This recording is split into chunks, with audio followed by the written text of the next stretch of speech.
La Sociedad Dominica de Medios de Comunicación, Sodomco, presenta A Pensar Más con Rosa María Palacios.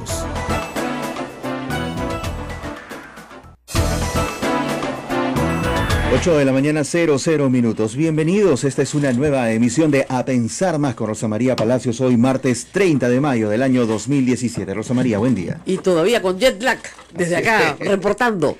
¡Qué bárbaro! Ese es un fenómeno muy extraño, estudiado, que establece que cuando una persona cambia de uso horario tan dramáticamente, yo estaba en un uso horario 13 horas adelantado al que tenemos acá, tu capacidad de regresar a tu uso horario normal es de 1 hora por día.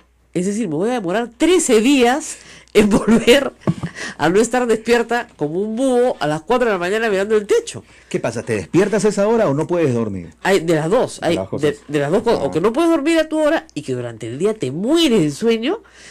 Y claro, te esfuerzas en no dormirte para irte a dormir y de repente a las 3 de la mañana estás sentada, ya, listo, se acabó. Entonces, no se ha acabado. Tengo unas horitas más, ¿no? Y cuando llegaste allá, ¡fatal! peor. Claro, nunca dormí bien. Todos los días nos levantamos, casi todos decíamos, ¿a qué hora estás levantado? A las 5 de la mañana. Porque tus días eran madrugada. Claro, o sea, yo a las 5 de la mañana ya estaba en pie, pues. En pie. Es más, nos íbamos a hacer ejercicio, a caminar, ¿no? Para que ya sea la hora de salir a las 7, digamos, ¿no? Pero casi todos hacíamos el esfuerzo.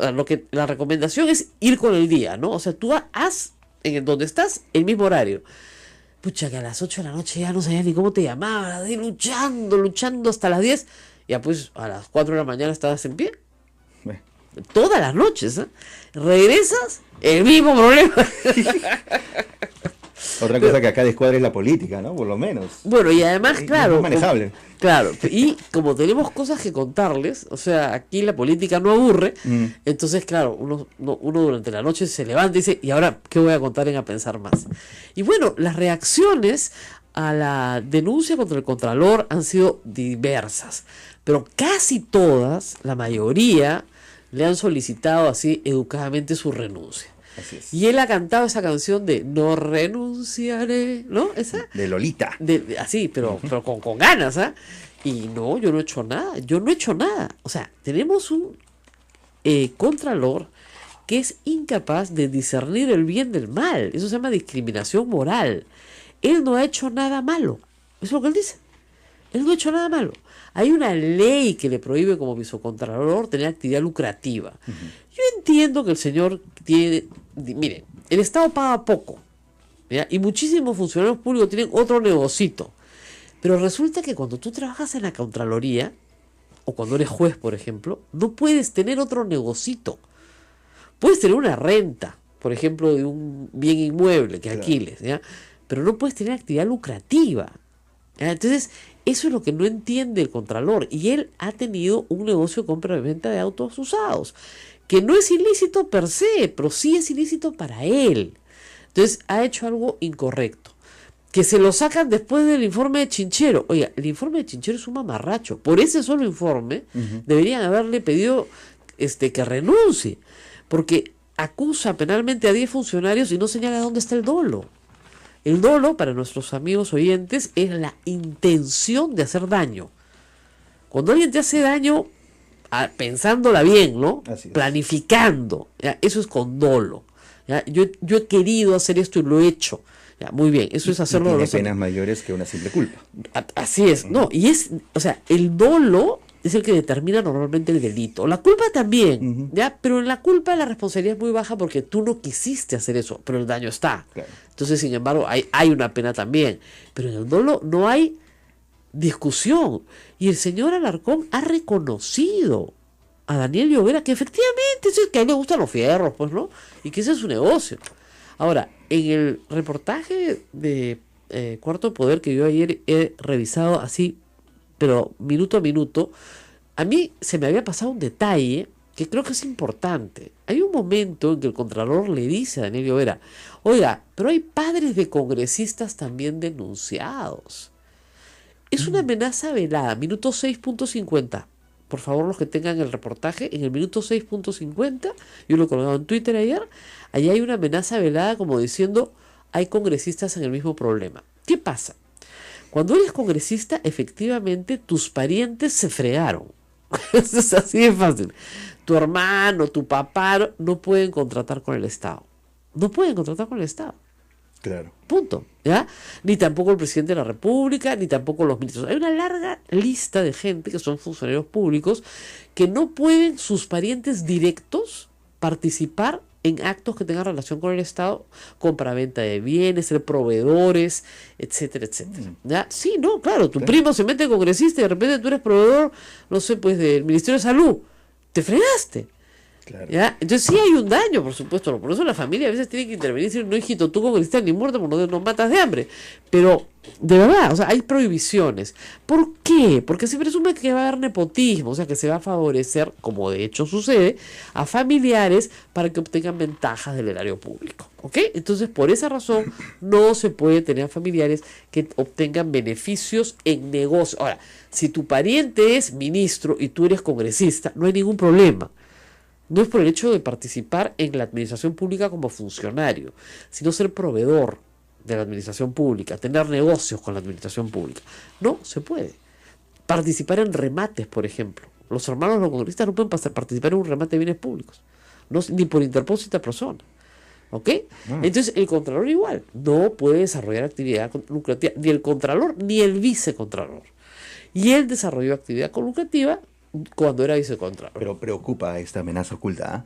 Sí, está veladita. Parchando algo ahí. Ahora, va a venir ahora Daniel Llovera, porque quiero que me cuente bien detalladito, porque fíjense, son 90 carros, de los 90 carros lo que se prueba es que hay una actividad lucrativa. Claro. Ahora, son 13 carros desde el momento en que es vicecontralor. Basta con uno, ¿eh?, para probar la actividad lucrativa. Ahora, durante esos 13 carros, lo que no me queda claro si son 13 carros a nombre del contralor o a nombre de sus hijos. Y eso es lo que vamos a conversar ahora. Ahora, es evidente que él reconoce que él pone el dinero para que sus hijos hagan el negocio. O sea, es un negocio de él. Entonces, evidentemente hay una responsabilidad. Si el contralor no es capaz de discernir el bien del mal, ¿no es cierto?, lo correcto o lo incorrecto, entonces tenemos un problema. El único que ha salido en su defensa ha sido el congresista Galarreta, que ha dicho, no, acá hay que hacer un procedimiento, se denuncia con pruebas, lo cual me parece a mí anunciar el desenlace de esta materia, que será como lo de Serpar con Castañeda. Aquí no pasa nada. Es decir, el contralor no renuncia, el Congreso no lo destituye. Fiscalía le abre una investigación, sí, porque se la puede abrir a cualquiera, de oficio.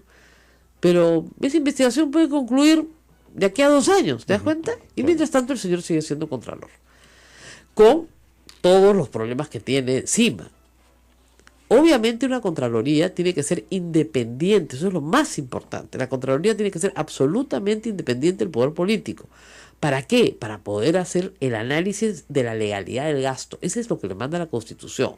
Analizar la legalidad del gasto. Es decir, que el gasto público se haga de acuerdo a la ley. ¿A la qué ley? A la ley del presupuesto y a la ley de control y a todas las leyes que regulan cómo se debe gastar la plata del Estado. Para que nadie la gaste mal o se la robe.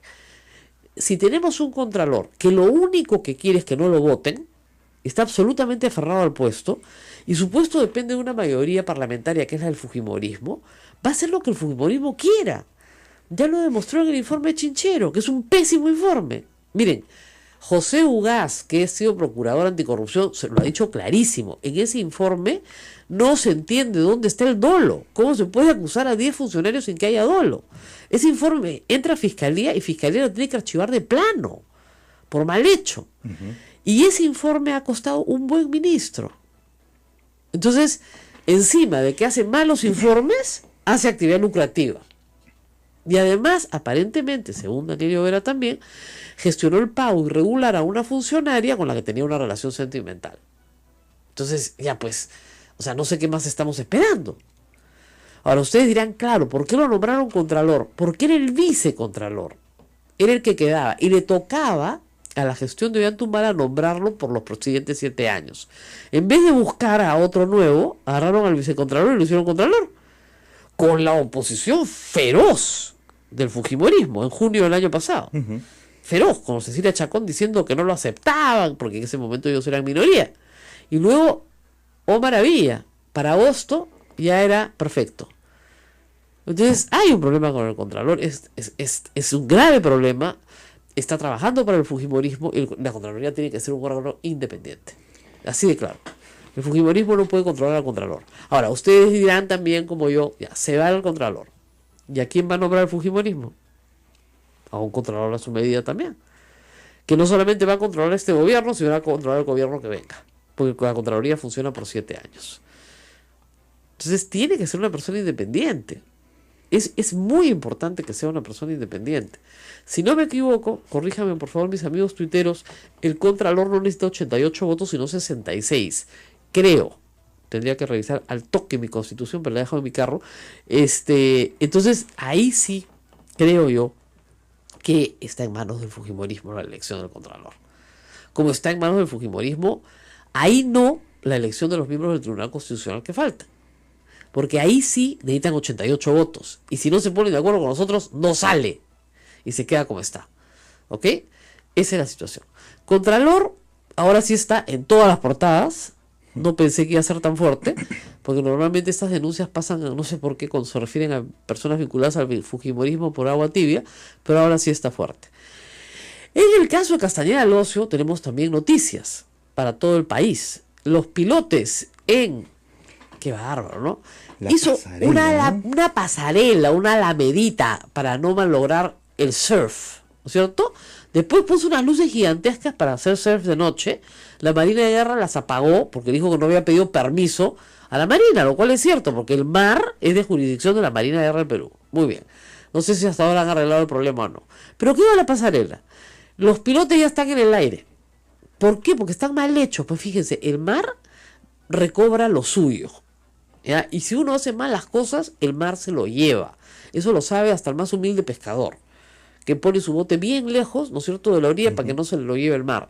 Entonces, ¿qué ha hecho el alcalde? Gastar plata por gusto, porque reparar eso, porque va a haber que repararlo ya, porque si no se cae, va a costar un montón de plata.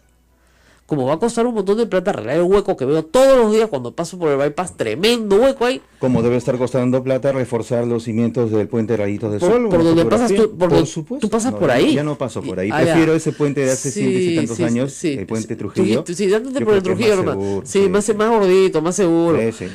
Mira, un puente de 400 años es más seguro que el otro. Sí. Yo, cuando paso con el carro y veo a la gente pasar, tiembla un poco el puente. Tiembla demasiado, es una gelatina. No es mi impresión. No, tiembla.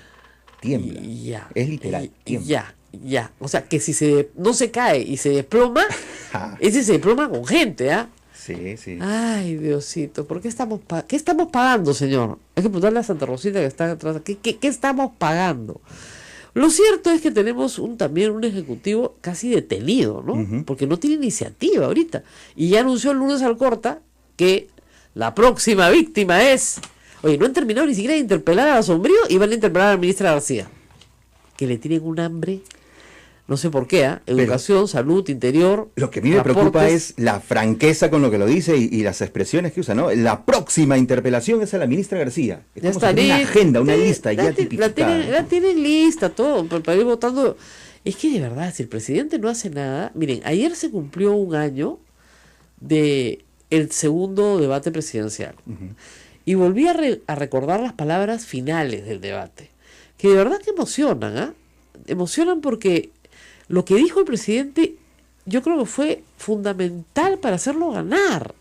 Es decir, hay que apostar por la libertad y no por el autoritarismo y no por el abuso.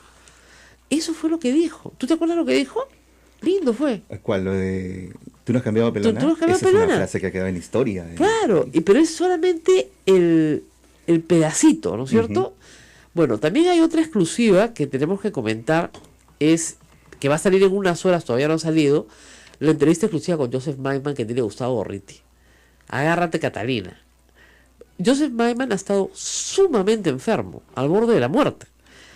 Casi que ha resucitado. Es un hombre que está en este momento quebrado, en muy mala situación económica y que tiene mucho que decir sobre Alejandro Toledo. Y yo creo que Dorriti ha logrado, sacarle la información pertinente sobre el caso y su involucramiento en este asunto. Así que hay que esperar unas horas. Yo estoy acá retuiteándolo también. Hay que esperar unas horas porque va a salir la entrevista con Maiman y creo que ahí sí se acabó la defensa de Toledo. Ahora, obviamente el señor Maiman se está defendiendo y hay que escucharlo, ¿no? Pero estoy buscando ahorita lo que dijo el presidente Kuczynski hace exactamente un año. Que no es nada del otro mundo. Es decirle a la gente, miren, lo que vamos a hacer es pelear por la libertad. Eso es lo que vamos a hacer. No vamos a pelear por otra cosa. Y yo no me arrepiento de haber participado en nada, en ese debate. ¿Podemos escuchar un minuto? Lo tengo acá. A ver. ¿Tú crees que con el micrófono lo logre poner? No, tenemos una conexión directa, a ver. A ver. Puedes soltar. A ver, lo suelto desde acá. Ahí está. Dale aquí, clic. Es lo único que funciona. Los regímenes dictatoriales no funcionan. No más Grupo Colina, no más esterilizaciones forzosas. Tenemos que cerrar el camino a candidatos que tienen corrupción, que no son transparentes. Eso es fundamental. ¿Qué ha pasado en estos últimos días? Lo hemos visto con el señor Joaquín Ramírez y el señor José Klimper. Eso no es un buen augurio para un gobierno de la señora. ¿Cómo has cambiado, Pelona?, me dijo. Bueno, yo le diría que tú no has cambiado, Pelona, eres la misma.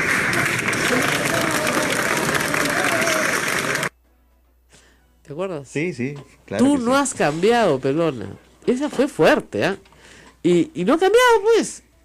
Esa es una de las cosas que más impactó hace exactamente un año. Tú no has cambiado y no va a cambiar.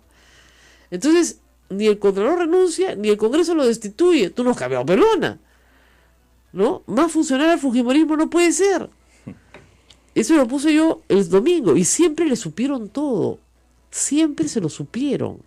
Porque la denuncia fue presentada en agosto. O sea, ¿te das cuenta? Entonces es absolutamente funcional. El presidente tiene que regresar al discurso de hace un año. Al discurso en el cual se deslinda con la corrupción. Y en este momento pedir la destitución del señor Alarcón es deslindar con la corrupción. Y el presidente, él debería pedirla. Él personalmente debería pedirla. Sí, debería pedirle al Congreso de la República que destituya al señor Alarcón, porque no es un contralor confiable. Porque ha faltado a la ley que lo obliga a tener un comportamiento mucho más claro. Miren, acá está más completo, porque el final es bien bonito. Escuchen bien. A ver, pongo... Ayúdenme desde control. Fundamentales. La primera es para servir a los peruanos. Quiero dejar un país próspero, donde se elimina la desigualdad, donde las pequeñas empresas y todos tienen trabajo. Tengo otra razón. Quiero defender la democracia. Es lo único que funciona. Los regímenes dictatoriales no funcionan. No más Grupo Colina, no más esterilizaciones forzosas. Tenemos que cerrar el camino a candidatos que tienen corrupción, que no son transparentes. Eso es fundamental. ¿Qué ha pasado en estos últimos días? Lo hemos visto con el señor Joaquín Ramírez y el señor José Klimper. Eso no es un buen augurio para un gobierno de la señora. ¿Cómo has cambiado, Pelona?, me dijo. Bueno, yo le diría que tú no has cambiado, Pelona, eres la misma. Silencio, por favor. Rogamos al público. Yo creo en la libertad.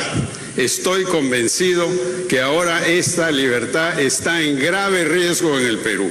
Por eso yo quiero hacer un llamado a todos los peruanos de cualquier convicción política para defender la libertad y cerrarle el paso con nuestros votos al retorno de la dictadura, la corrupción y la mentira.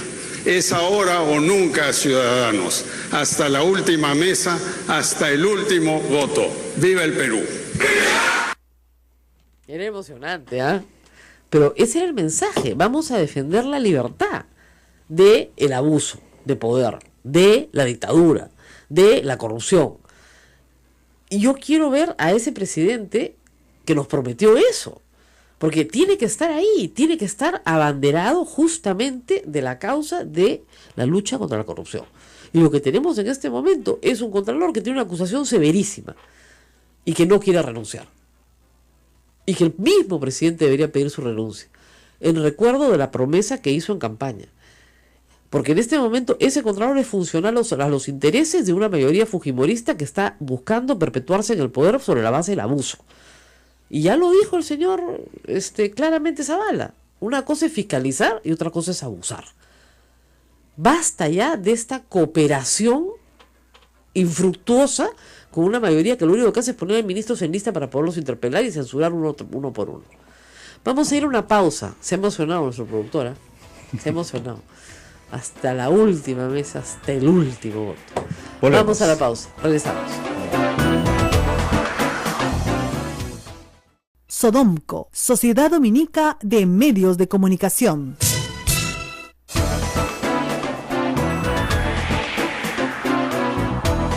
Esto es A Pensar Más con Rosa María Palacios en las emisoras de la Sociedad Dominica de Medios de Comunicación, integrada por Radio Santa Rosa en Lima, Radio Santo Domingo Chimbote, Radio San Martín Arequipa, Radio Veritas RTV Cusco y también con nuestras emisoras hermanas Radio Cepagua Ucayali, Radio Quillabamba La Convención y Radio Madre de Dios en Puerto Maldonado. Recuerden que tenemos un canal en YouTube, Sodomco, donde se encuentran todos los programas de A Pensar Más y también las actividades que realizan la Orden Dominica en el Perú. Rosa María salió como pan caliente, ya está. Ya está, la primicia exclusiva de IDL Reporteros, que nos está acostumbrando cada semana a tener algo nuevo.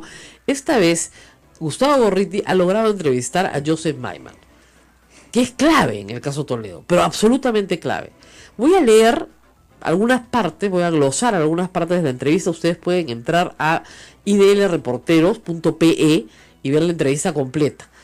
Maiman se muestra cauteloso, no quiere hablar demasiado, eso hay que adelantarlo, pero sí dice algunas cosas interesantes.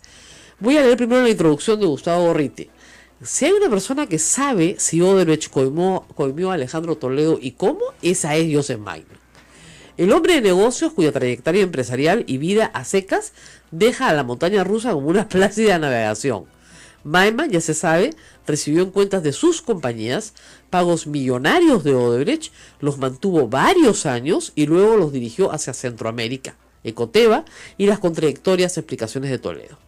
Maiman sabe por qué entró el dinero de Odebrecht y por qué salió hacia Ecoteva, y sabe también que eso representa un serio problema para él, aunque esté muy lejos de ser el mayor.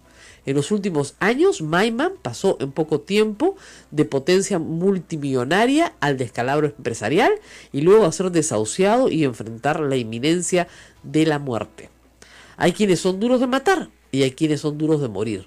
El año pasado, un Maiman casi irreconocible por la extrema pérdida de peso recibió un hígado de trasplante en Francia. Sus posibilidades de sobrevivir durante el medio mes que permaneció en coma eran escasas. Pero no solo logró despertar, sino inició una lenta y continua recuperación. Meses después, todavía débil, Maiman intenta conseguir con sus empresas lo que logró con su cuerpo, resucitarlas. Y contra todo cálculo de probabilidades, pareciera estar en camino a lograrlo. De 4 arbitrajes contra el gobierno de Egipto por la nacionalización de su gasoducto, Maiman y sus socios llevan ganados 3. La victoria en el cuarto supondría una indemnización millonaria que sacaría a Maiman del coma empresarial. En medio de esta doble resurrección precaria todavía y vulnerable, donde hasta un resfrío es una amenaza existencial, el caso Odebrecht-Ecoteva se ha hecho una pesadilla para Maiman. La prisión preventiva dictada contra él, junto con Toledo, Elian Carr y Abraham Danon, en abril pasado, lo afecta, por ejemplo, en el arbitraje contra Egipto, y está en su capacidad de visitar a sus médicos en Francia.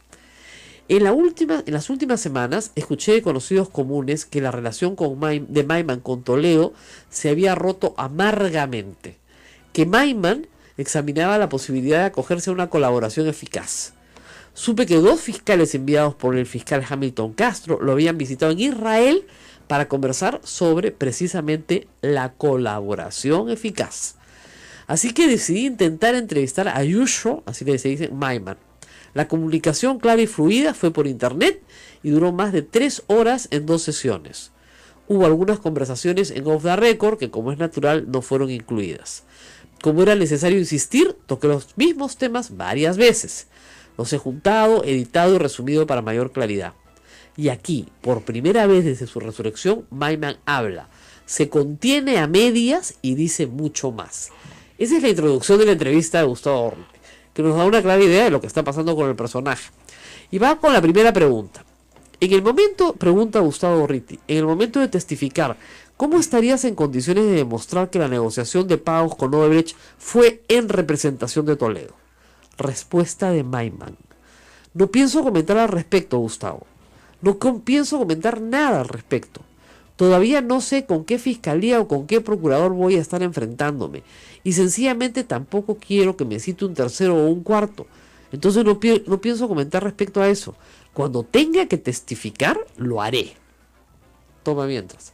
Sí, le pregunta a Gustavo, pero se trata de tener una idea general antes que precisa, como para saber de qué va a ser un testimonio valioso.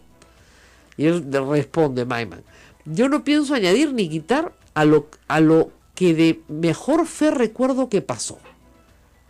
Bueno, es una cosa muy propia, ¿no? Yo no pienso añadir ni quitar a lo que de mejor fe recuerdo que pasó. Entonces Gustavo le repregunta, pero ¿puede demostrar que el dinero que Odebrecht pagó, y está claro que lo pagó, terminó en manos de Toledo? Respuesta, no pienso contestar eso, Gustavo. No puedo, no pienso y no quiero contestar. B. Odebrecht. Solo te puedo contar que han habido casos de gerentes de muchísima importancia en Odebrecht que tienen una historia de mentir. Algunos se han jubilado con todas las supuestas comisiones que han pagado en Europa. Se quedaban con gran parte de ello y no llegaban al supuesto receptor al que no pedían recibos. Odebrecht, no te olvides de que el único testimonio fuerte aquí es el de Alibaba y sus 40 ladrones, que han sido grandes ingenieros, pero precisamente en la parte corrupta. Agárrate. Entonces Gustavo le dice, o sea, lo que está diciendo es, de la plata que me iban a dar, no me dieron todo porque algo se quedó en el camino. O sea, ladrón que roba ladrón. Claro. Gustavo le pregunta, pero el hecho es que hay documentos que prueban que se produjeron depósitos de parte de Odebrecht en cuentas que manejaba tu organización. Y también está claro que Toledo ha invertido dineros que vinieron de acuerdo con tu propio testimonio de tu organización. Los dos extremos están documentados. Entonces tu testimonio, Yuyo, tiene que aclarar eso. Como te dije, responde. Estoy muy dispuesto a aclarar y a dar testimonio sobre todo lo que sucedió. Y como te dije antes, no pienso ni añadir ni quitar. No quiero ocultar nada. Y no quiero decir algo que pudiera no ser verdad. O sea, lo va a contar todo si le mandan un fiscal, es lo que está diciendo. Muy bien, le pregunta a Gustavo, tú has dado antes testimonios que a la luz de lo que se conoce ahora no son ciertos. Lo que darías ahora debería ser la descripción puntual de la verdad de los hechos. Eso es poder contar qué pasó con ese dinero que Odebrecht depositó en tus cuentas y si es que terminó o no en las manos de Toledo. Responde lo siguiente Maiman, tomen nota. Cuando tenga que testificar voy a dar la versión, voy a describir lo que sucedió, por qué y de dónde. Me estás pidiendo, Gustavo, que venga con un statement muy claro, que recibí algo para alguien o que no recibí algo para alguien y no pienso contestar ni lo uno ni lo otro. Yo no quiero ni acusar ni defender a Toledo. Yo estoy dispuesto a explicar qué es lo que sucedió, pero una explicación ahora no me parece prudente. Entonces Gustavo le dice, lo que creo que es prudente decir es si tu testimonio va a aclarar en forma factual y comprobable lo que pasó con esos dineros, dónde empezaron, dónde terminaron y cómo terminaron. Respuesta, daré las respuestas en su debido momento. Este señor está enfermo, pone un pelo tonto, ¿eh? La verdad, ¿no? Comentario aparte, Ismael, o sea, sí, tú estás siguiendo la entrevista. Bastante, claro que sí. No, y además lo que le está diciendo Toledo es, yo voy a contar todo, ¿eh? Olvídate. Entonces Gustavo insiste, no te pido que entres en detalles, lo único que te pido es si vas a dar la versión clara y real de lo que pasó con esos pagos.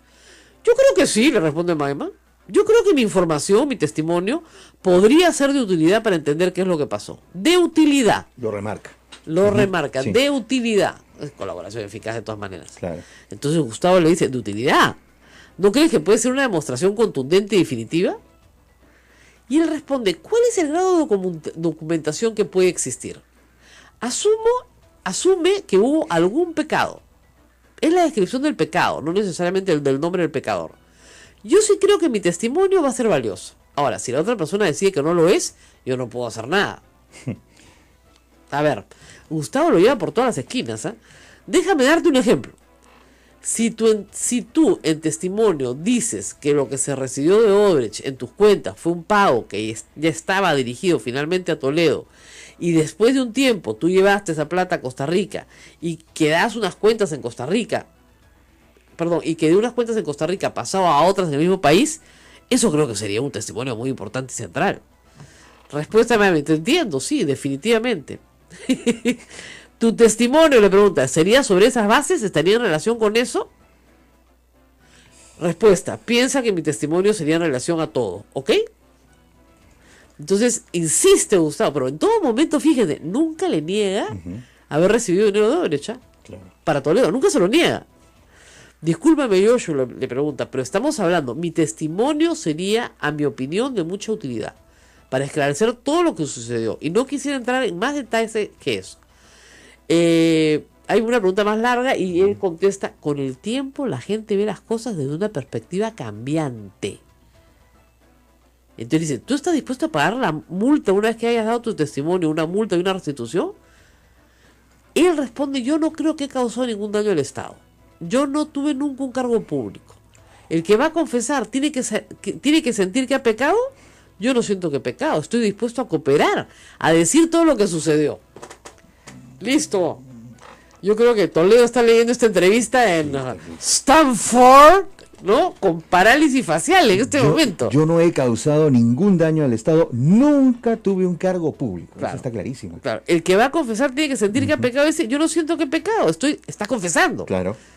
Bueno, este señor es judío, no entiende nada de la confesión. Justamente cuando uno se confiesa es porque ha pecado, ¿no? Qué interesante. Miren, es mucho más larga, pero hay preguntas muy puntuales. Dice, ¿hubo pagos corruptos de Odebrecht a Toledo? No te voy a contestar eso, Gustavo. Entonces, le pregunta después una cosa interesante. ¿Cuál es tu relación actual con Toledo? ¿Son todavía amigos? ¿Se han alejado? ¿Peleado? Entonces, él arranca con esta historia. Empecemos con la historia. Tenemos una relación de 50 años. Yo viajaba al Perú con cierta frecuencia, pero cuando él asume la presidencia, llegaba tanto más. Venía por lo menos 2 veces por año, si no 3. ¿Por qué? Porque a mí me vacilaba ser amigo del rey. Te da casi todas las ventajas de la realeza sin las obligaciones ni los compromisos formales o de trabajo. Entonces era un vacilón. Habiendo dicho esto, después que surgen todos estos problemas y todas las variantes de las historias que él explicó, hubo un alejamiento. Y no he hablado con él por lo menos desde que empezó este asunto. El contacto se cortó después de que viajé para testificar la primera vez y se fue alejando. Hoy día no tenemos relación alguna. Es una amistad de 50 años que se cortó. Este va a ser colaborador eficaz de todas maneras, pues ni siquiera es su amigo. O sea, no hay nada. Y eso comprende también a Avi Danón. Y él responde, no me siento ni en capacidad ni en obligación con Avi Danón. Él es un hombre mayor, él decidirá qué quiere hacer. El hecho es que hay gente que trabajaba conmigo, que no es el caso de él, que estuvo en la supuesta reunión de Brasil, que no fue como la describe Barata en absoluto. Esa gente tendría que estar incluida en un acuerdo de inmunidad. Yo no dejo soldados heridos. Fuerte, ¿eh? Tengo preguntas todavía pendientes. Tú dime si puedes contestar o no. Primera, ¿cómo puedes demostrar que la negociación del soborno con Odebrecht fue en representación de Toledo? Respuesta, lo que yo no quiero es que mi testimonio salga antes de que se pacte. Eso es lo que me estás pidiendo. Puedo contestar que mi versión y mi respuesta serán cuando dé el testimonio. ¿Puedes demostrar que el dinero de Odebrecht depositó en tus cuentas terminó en manos de Toledo? Contestaré esa pregunta en su debido momento. Es decir, será parte de mi testimonio. Si hay que demostrarlo, si hay que decir, lo diré.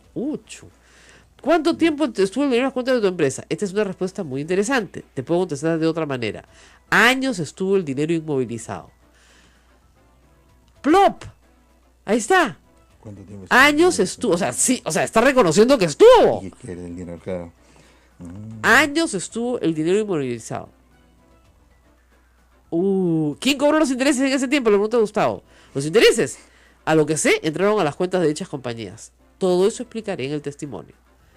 ¿Vas a poder explicar a los fiscales cómo y cuándo transferiste el dinero a cuentas vinculadas con Toledo? Nuevamente, yo puedo demostrar cuándo y cómo transferí dinero a Costa Rica. Punto. Ya pues. O sea, si necesitaba algo el, digamos, juez federal en California, le podía mandar esta entrevista el señor fiscal Hamilton Castro. ¡Qué bárbara! A ver, dice, ¿vas a poder demostrar que lo que transferiste a Costa Rica corresponde a lo que pagó Odebrecht? Respuesta. Las cifras que he escuchado que se atribuyen a supuestos pagos de Odebrecht no tienen nada que ver con la realidad. Cualquier cifra es buena para ellos. No daré detalles ahora. Le preguntan, ¿cuál es la cifra más cercana con la realidad? La que sucedió, sobre la que daré explicaciones del caso. ¿Vas a poder contarle a los fiscales si Ávila no recibió comisiones o pagos directos por las transferencias y los intereses? No comment, responde. ¿Vas a poder decir si vas a pagar una multa por restitución o vas a decir cómo piensas hacerlo? No tengo comentario. Ahí paro, porque tenemos que ir a una pausa. Ya llegó Daniel Llovera, la entrevista está buenísima y como reitero, hay partes donde simplemente el reconocimiento es pleno y lo que está buscando Maiman es una colaboración eficaz. Queda clarísimo después de esta exclusiva de IDL Reporteros nuevamente la entrevista a Ávila No. Vamos, perdón, a Ávila no, a Joseph Maiman. Vamos a la pausa y regresamos con el reportero del momento, Daniel Llovera. Sodomco, Sociedad Dominica de Medios de Comunicación. 8:43, esto es A Pensar Más con Rosa María Palacios. Ya está en nuestros estudios el periodista Daniel Llovera. Y para redondear la entrevista, simplemente les pido que terminen de leerla. El tema aquí grave es que lo que no quiere Maiman es la prisión preventiva de 18 meses, obviamente. No quiere tener varios fiscales y varios procesos, sino que todo se unifique. Y tampoco quiere ser colaborador eficaz porque dice, yo no soy un criminal arrepentido, ¿no? Yo quiero ser un testigo. Lo cuento todo y me voy. ¿Qué es en el Perú lo que se llama un colaborador eficaz? Entonces tiene que pensarlo bien. Ahora, este hombre está muy enfermo, por lo que ha explicado Gustavo Maiman. Tiene 8 meses de operado y no creo que pueda viajar hasta el Perú. Por lo tanto, el interrogatorio, si se realiza, tendrá que hacerse en Israel, donde reside actualmente. Es muy interesante lo que ha conseguido Gustavo Gorriti, así que nuevamente felicitaciones por esta exclusiva que vamos a retuitear para que todo el mundo pueda leerla. En los estudios, el reportero del momento, Daniel Llovera, que reveló las contingencias pues del Contralor respecto a su negocio de los fierros. Gracias por estar con nosotros, Daniel. Al contrario. Hay algunas cosas en la entrevista que gracias al Contralor que hemos notado que creo que son bien importantes de destacar. Yo ayer lo puse. En el minuto 6.53 de los 13 minutos de la nota, él te dice, pero hay varios congresistas que sus papás también están en esto. ¿Tú ves qué quería decirte con eso? ¿Dio nombres? ¿Estaba amenazando? No, me parece que trataba de justificar lo que durante la entrevista yo estaba preguntando, yo estaba cuestionando, que es el hecho de que los familiares comprasen con el dinero del funcionario, ¿no es cierto?, bienes. Entonces en ese momento me pareció una justificación y yo le dije, pero si usted ve algo así, ahorita está sospechando de eso. O sea, entonces véalo al revés, claro, ¿no es cierto? Si vemos nosotros algo, usted mismo lo ve y sospecha, entonces ¿por qué no sospechar y dudar de lo que usted está diciendo? Todos lo hacemos. Exactamente. Ahora, entonces, claro, tú dices, esto puede haber sido un mensaje. Tal vez. Entonces, no lo sé, pero él está en la obligación de investigar hasta el final a esos congresistas a los que se ha referido. Decir quiénes son, ¿no? Exactamente. Ahora, cuando tú haces el análisis de los 90 carros, él empieza a comprar carros ¿en qué año? ¿De 2004? 2003. 2003. Sí. Él es vicecontralor ¿en qué año? 2013. Entonces son 13 carros del 2013 hasta ahora. Hasta ahora. Entre el 2013 y ahora sí, son 9 carros comprados en ese periodo, entre el 2013 y el 2015. Ya. 2016, perdón, ya, en que él fue vicecontralor, son 3 años. Ahora, ¿esos carros fueron comprados en su nombre o en nombre de sus hijos? De la familia, del contralor y de los hijos. Y el contralor mismo compró a su nombre un carro. Sí, exactamente. Basta un carro para que esté comprometido. ¿Cuántos compró a su nombre? Son a su nombre 5 aproximadamente. Basta Sí. con eso. Basta con eso. Porque él no podía realizar actividad lucrativa y los compraba para venderlos. Así que si de esa lista hay 5 que se compraron a su nombre, y además que él no los declara en su declaración jurada de bienes, porque claro, son bienes para vender, pero en algún momento están dentro de su patrimonio, tendría que haberlos declarado, ¿no es cierto? Y la renta que le produce esos bienes también tiene que declararla. Él dice que no la declara porque eso es para el gasto corriente, para el diario, que vendió 90 carros y que ganaba pues $2.000 con cada carro. Bueno, son $180.000, pues no. Yo creo que para algo más que para el diario. Entonces, Sí, bueno, claro, porque hace tremenda operación, ¿no? En algunos casos de importación y reparación de estos autos. Tú sabes que la aduana cuesta un montón Claro, de plata, claro, es una inversión. ingresar autos, exacto. El transporte, ¿no? Y entonces para ganar $1.500, $1.000 Ahora, conste en algún lugar, es una cosa que no me has queda logrado claro. investigar en notaría las transferencias de estos automóviles a particulares. Tengo efectivamente la compraventas? transferencia y el resto está en etapa de investigación. ¿A quién le vendía? Eso sería interesante saber, porque si le vendía al Estado, bingo. La cara de Llovera, está a punto de llorar. Creo que le estoy malogrando la investigación del No te próximo puedo domingo. decir. ¿Ya? Claro, pues, porque si le vendía al Estado, ¿se pueden imaginar? Bingo, pues, o sea, ya es, o sea, gómeme acá, señor Contralor, renuncie. No especules. No, yo no especulo, pero yo te miro la cara, nomás te conozco y trabajado siendo reportero. Sé cuando tienes la pepa adentro.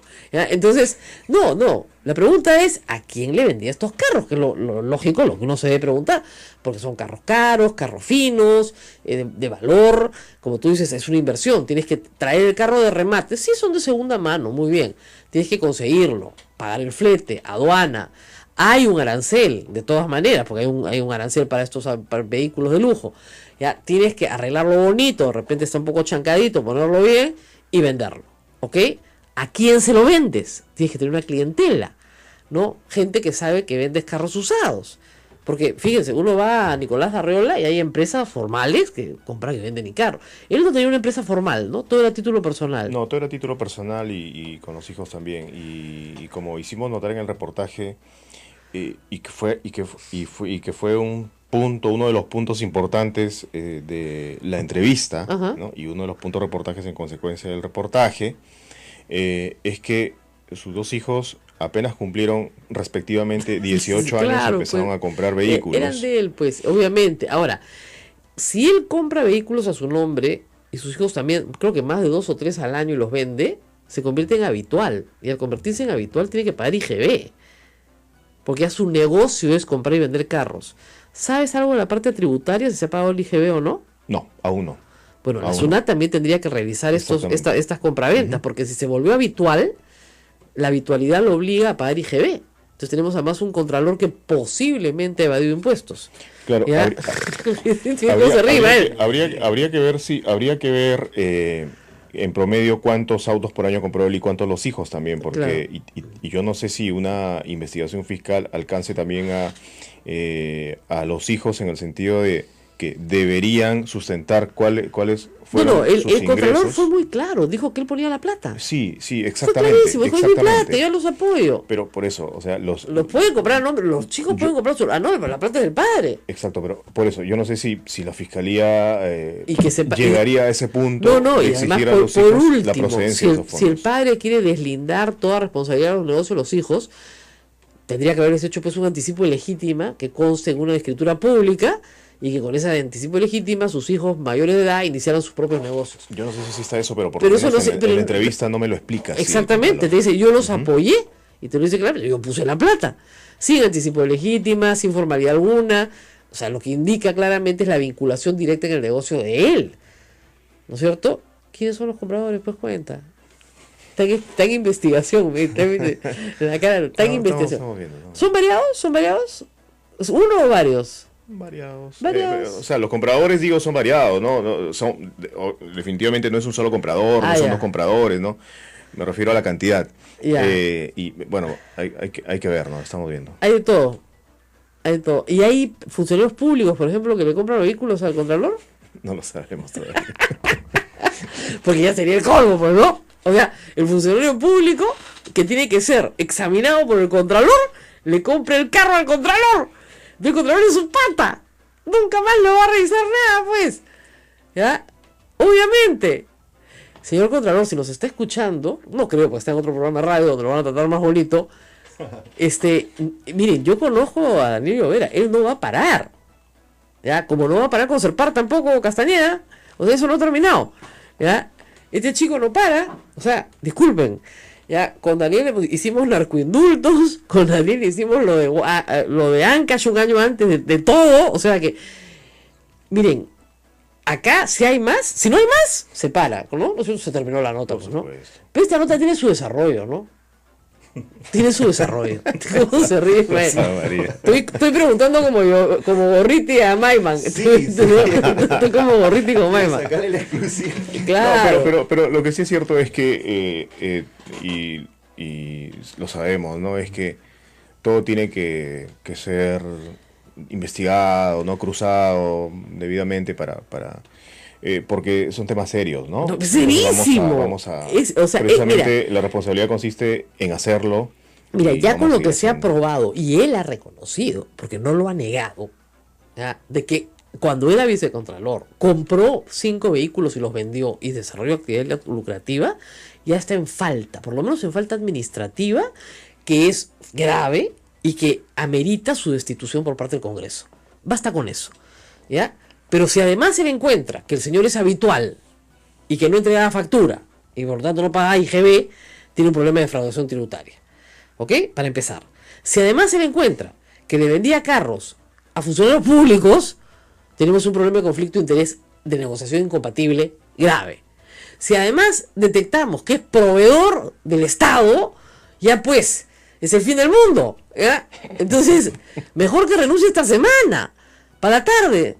¿Te acuerdas cuando hicimos que renunciara a Juan José Díaz de Dios? Nos demoramos 3 horas después ya había renunciado. Y porque él me decía por Twitter, pero ¿qué delito he cometido? Ninguno, le digo, yo no lo acuso de delito, lo acuso de ser un conchudo. Y renunció. Pues es lo mismo. Y ojo, y Daniel, esa es la pregunta que te van a hacer. No, a ti te han encargado una persecución contra el Contralor por el caso Chinchero. Sí, bueno, hay periodistas que dicen que el programa ha sido utilizado, ¿no? Para la vendetta del gobierno. Otros colegas señalan que el gobierno sigue mostrando su músculo, qué sé yo, ¿no?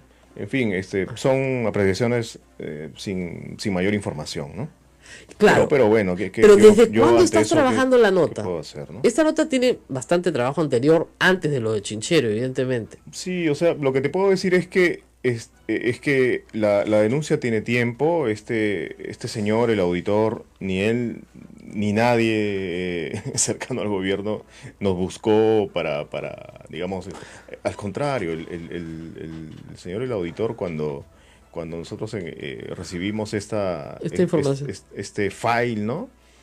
El señor no quería saber nada del tema. Estaba asustado, obviamente. Claro, o sea, él prácticamente ya se había olvidado de esto, ¿no? Lo has tenido que seducir para que hable delante de la cámara. Es que cuando ya hemos estado revisando denuncia por denuncia con él, ¿no es cierto? Entonces yo le decía, bueno, aquí hay cosas que usted tiene que explicar porque usted es la única persona que puede sustentar esta denuncia. Claro. Bueno, lo entendió de esa forma, ¿no? Y colaboró.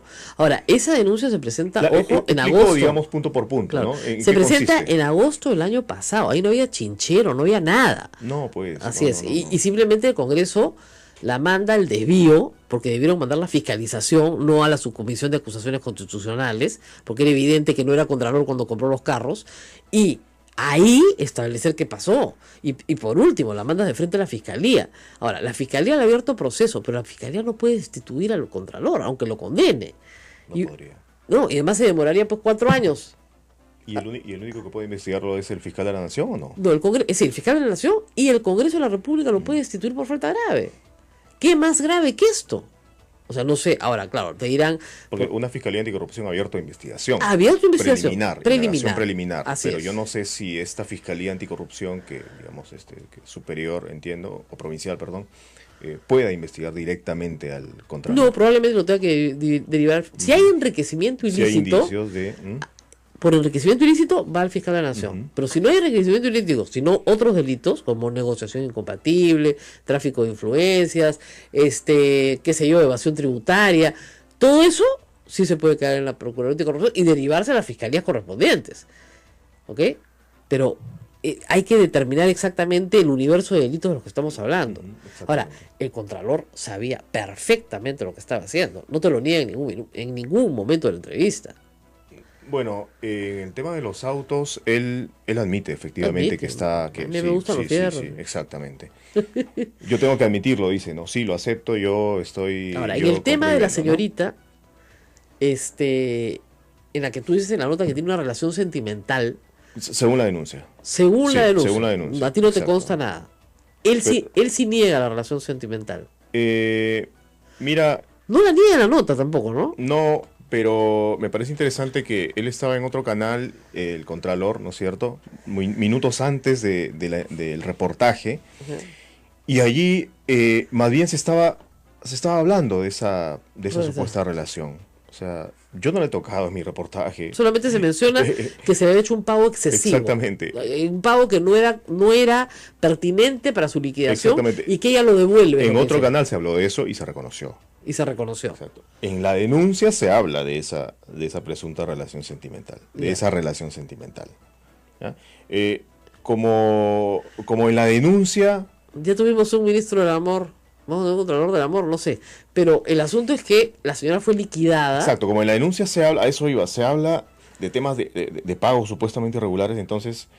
Ahí ya estamos hablando de dinero público. Ese fue el tema. Claro, de interés, lógico. Es lo que nos interesa. No nos Exacto. interesa su relación sentimental. Lo que pasa es que la relación sentimental es pertinente para el periodista en la medida en que ésta contribuya a que el uso del dinero público, ¿no es cierto?, sea destinado a un fin para el cual no fue creado. O sea, no se use el dinero público para favorecer, ¿no es cierto?, a la señorita que es amiga del Contralor. Para eso no se usa. Ahora, el señor se defiende diciendo que ese dinero que fue mal pagado fue devuelto inmediatamente, repuesto inmediatamente a la caja chica. Sí, porque la señora era la responsable del área de tesorería para cobrar cheques destinados a pago de viáticos, ¿no?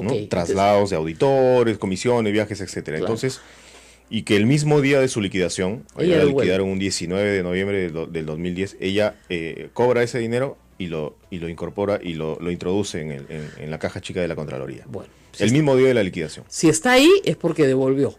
Ahora, esas son las dos denuncias que se han planteado originalmente, los carros y la señorita. Son más denuncias, sino que esas nos parecieron en realidad en ese momento ¿hay más? El auditor plantea más denuncias. El auditor plantea más denuncias, plantea 5 denuncias. Lo que pasa es que claro, en ese momento lo que pudimos, digamos... Trabajar, claro. Sí, reportear, constatar, fueron estas dos, ¿no? Ya, ok. Entonces hay más información sobre la conducta del Contralor que está en manos del Congreso. Ya está en manos del Congreso, la presidenta del Congreso ha dicho, bueno, ahora lo vamos a ver. En la Comisión Permanente ha dicho. Bueno, la Comisión Permanente puede acusarlo y el Congreso destituirlo. Es un proceso bastante rápido.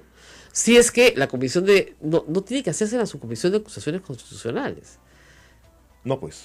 Ya no. Ya no. Pero el Congreso sí lo puede destituir por falta grave. No con una acusación constitucional, sino utilizando el procedimiento que la ley de Contraloría le da. Que es, lo destituye de frente por haber cometido una falta grave. Y por no ser idóneo para el cargo. Porque hay un tema de idoneidad. Entonces, paso, madre, las cosas que me ponen acá no las puedo leer, ¿ya? ¿Has visto qué bárbaro? Te mandan saludos. En el Twitter me ponen cosas, pero datitos para que te informes, ¿no? No, sí, pues, ya, pero ya, son temas de la vida personal del Contralor que no vamos a sacar, ya, eso no nos interesa, ¿no? Pero sí hay que decir que es realmente sublevante que el Contralor diga no voy a renunciar y que el apoyo que tiene el Fujimorismo en este caso sea tal que el señor Galarreta diga no, pues se tiene que denunciar con pruebas, pues. Pero ¿qué más pruebas? Bueno, vendrán. En realidad, yo creo, esta opinión de periodista, de modesto periodista, creo que la opinión exacta hubiera sido, hay que investigar. Hay que investigar. ¿No es cierto? Y hay que profundizar. Pero no decir no hay pruebas. Claro. O sea, pruebas hay. ¿Cómo que no hay pruebas? ¿Tremendo 90 carros no son pruebas? Hay pruebas de una actividad lucrativa que comienza hace varios años y que está. También queremos hablar de Castañeda. Por favor, no nos olvidemos. Serpar murió. Esa sí la taparon, ¿ah? Qué bárbaro, el mundo para tener en prensa. Qué bárbaro, los muditos, tremenda mermelada, pero la mermelada se caía por la pantalla del televisor. Yo estaba en Australia, iba viendo y la mermelada chorreaba, decía, qué bestia, Dios mío. A ver, en el argot periodístico, mermelada es cuando tú le pagas a alguien para que te trate bonito, ¿no es cierto? Entonces, Serpar le paga a Expreso para que Expreso, un encarte de 6 meses además, ¿no? Para que por $5,000 lo traten bonito, pues, a Castañeda. Y lo tratan bonito. ¿Y lo tratan bonito en relación a qué? A la denuncia de IDL Reporteros sobre que se descorchó el champán, ¿se acuerdan? De la señorita que discutía con el dueño de OAS, ¿no es cierto?, las obras antes de que Castañeda fuera alcalde. Entonces, sobre ese tema es que Expreso lo trata bonito a Castañeda. Tremenda denuncia. Primero enmudecen, porque esa es la práctica, desaparece la denuncia y después lo tratan bonito. Después han sacado un comunicado diciendo que nada que ver, que imagínate. Me escribieron que tú crees que porque $5,000 se van a vender, pero yo no sé cuál es su precio. Lo que sí sé es que Serpar no tiene por qué sacar, ¿para qué sacar encartes de los héroes de la patria? No tiene ningún sentido, no tiene nada que ver con su misión, con su visión, con nada. Y claro, dos... Ellos durante la entrevista que nosotros, el funcionario a quien yo claro, lo vi. El sábado antepasado, trataba de esbozar la siguiente explicación, ¿no? O en realidad ya la habían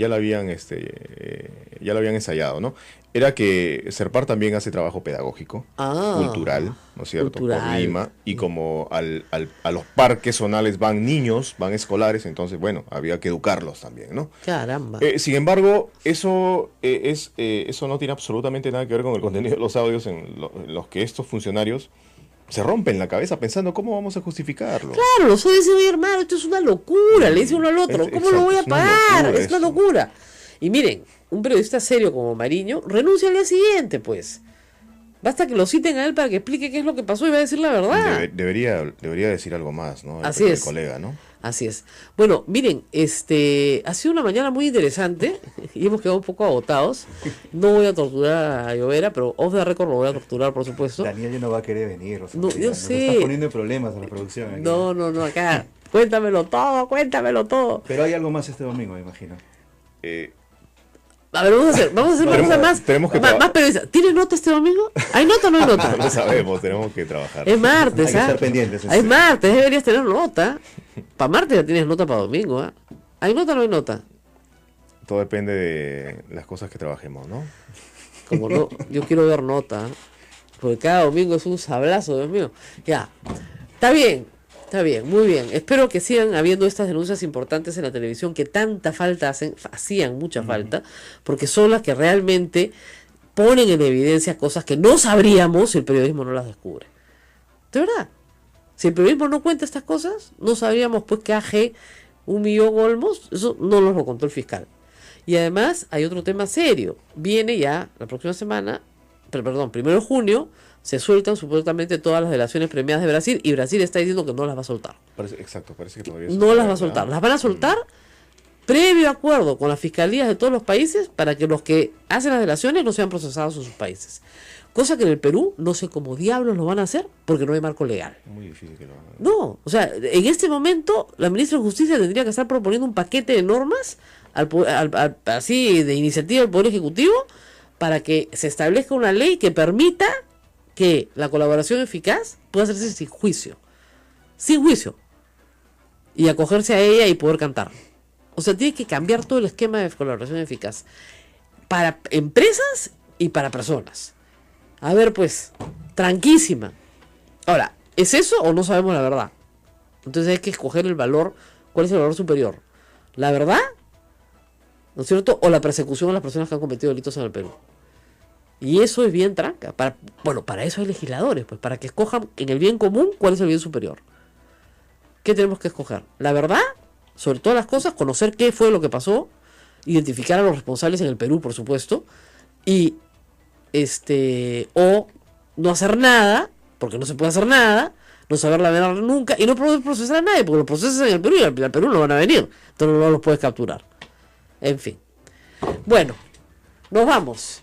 Hay respuestas a tu sugerencia al presidente PPK amigo para pedir su renuncia al Contralor Alarcón. Hay algunas personas que han comentado sobre el tema. Cumple tu promesa, PPK amigo, la pelona no ha cambiado, dice Aurea Millán en la cuenta de Sodonco. José Zapata Roque, estoy de acuerdo con lo planteado, defendamos la libertad, la democracia y no más corrupción.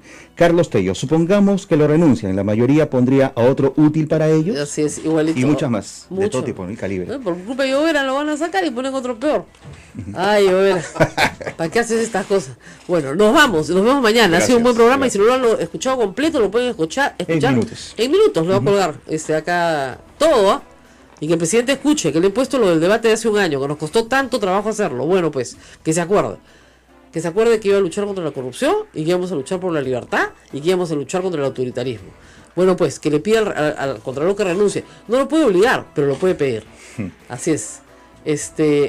Alarcón Motors están diciéndole, qué barbaridad. Alarcón Motors, sí, Contralor con K, ¿no? El comprador generador de la República. Mire, salió el reportaje y los memes eran increíbles. Bueno, nos tenemos que ir. Nos vamos, hasta mañana. Hasta Cuídense. mañana, chao, chao.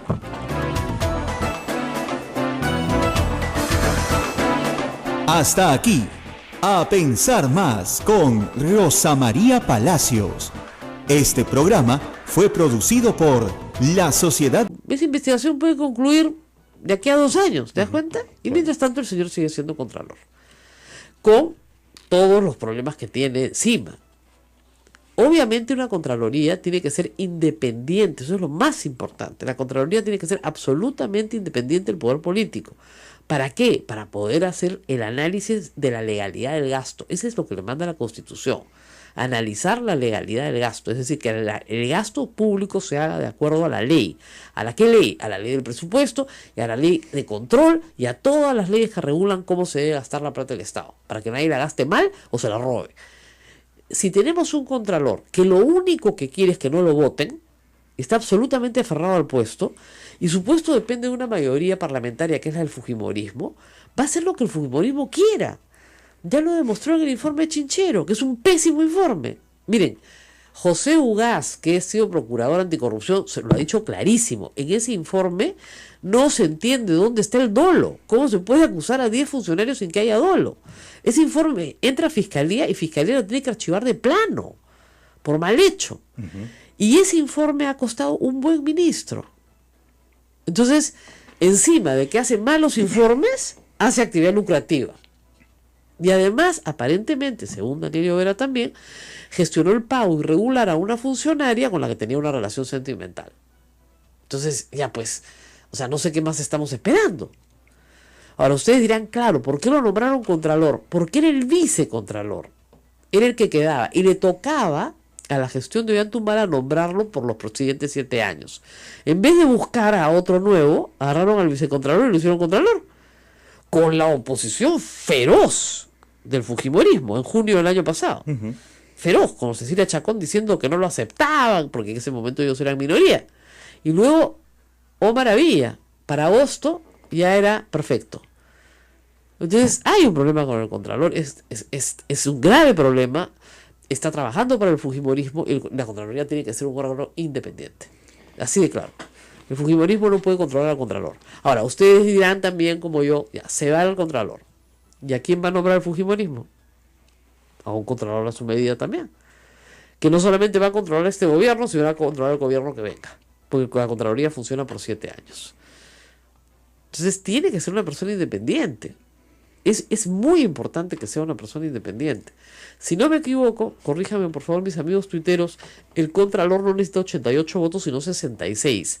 Creo. Tendría que revisar al toque mi constitución, pero la he dejado en mi carro. Entonces, ahí sí, creo yo, que está en manos del fujimorismo la elección del Contralor.